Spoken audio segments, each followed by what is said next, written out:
President, one of Rhode Island's contributions to the cultural life of our nation comes from two brothers who grew up in Cumberland, Rhode Island, Bobby and Peter Farrelly. The Farrelly brothers did a number of movies. One of them was famously called Dumb and Dumber. This is a good example of Dumb and Dumber. It was dumb when President Obama opened the South Atlantic coast to the prospect of oil drilling. When he did, the reaction was immediate and profound. From Norfolk, Virginia, all the way down the red South Atlantic coast to St. Augustine, Florida, city after city, county after county, coastal community after coastal community passed resolutions saying, get that offshore drilling out of here. We don't want it. It was a sweep of that Republican shoreline. It was called the Resolution Revolution because so many resolutions were passed saying, get your oil drilling the heck away from our coasts. Ultimately, the Obama administration got smart, and in the final approval, there was no drilling in the Atlantic, no drilling in the Pacific. BOEM gave some reasons for their choice. Strong local opposition was one. Conflicts with other ocean uses was another. Market dynamics was a third. And comments received from governors was a fourth. So in the wake of that, here comes the Trump administration, and they have seriously gone from dumb to dumber to go right back into this fight where it blew up in the Obama administration's face among the red state communities of the Atlantic coast. Good luck finding support for this up in New England. In New England, our ocean economy was valued just a few years ago at over $17 billion. It employs about 250,000 people. Who thinks we're going to walk away from that? Who thinks we're not going to defend that ocean economy against an idea as dumb as offshore drilling in the Atlantic? We are not going to permit it.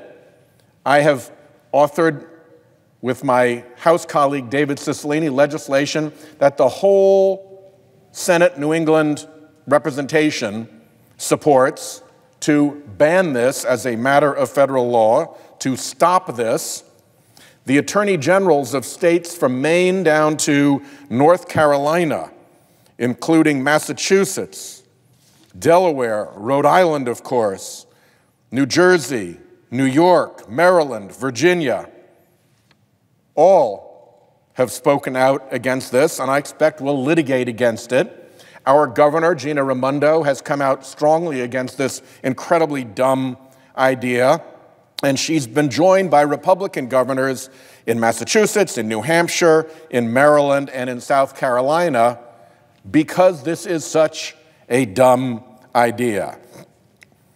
Why would this administration pursue such a dumb idea that Republican governors oppose, that blew up in the face of the Obama administration along the South Atlantic coast when they tried it, that would infringe upon and damage critical coastal economies in states that are Republican and Democrat? Why would they do such a stupid thing? Well, Attorney General Kilmartin of Rhode Island has one suggestion, quote, "This decision by the administration is clearly driven by the oil and gas industry." Huh, no kidding. This administration is bought and paid for by the oil and gas industry. Throw in coal and you have the complete lock, stock, and barrel sale. Complete industry toadies in the responsible agencies of government, climate denial of the most flagrant and obtuse variety coming out of the White House.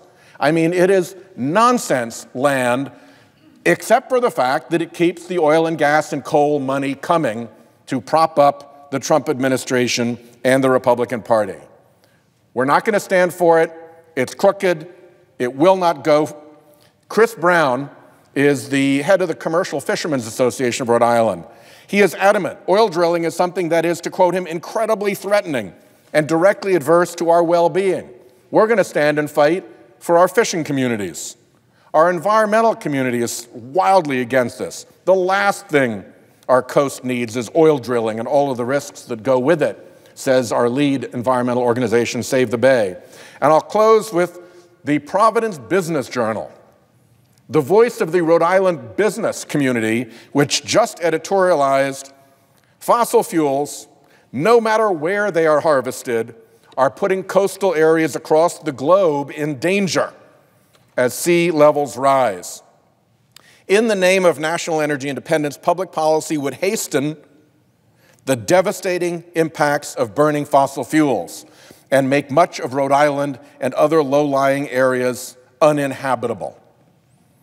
At a time when renewable energy in the United States and across the world is becoming less expensive and the effects of climate change are becoming more pronounced, pulling more fossil fuels out of the ground is not a wise decision, and one that hopefully will be rescinded before any drilling rigs park themselves off Block Island. That is the voice of Rhode Island's business community. And if you want to take a look at why this bothers us, take a look at the footprint of the BP oil spill laid on the map of the New England coast. There's Boston, there's Long Island, there's Narragansett Bay. That is Rhode Island, and that is the footprint of the mess that the oil industry left when it blew up its facility in the middle of the Gulf. That is what they did. And we don't need that up in New England.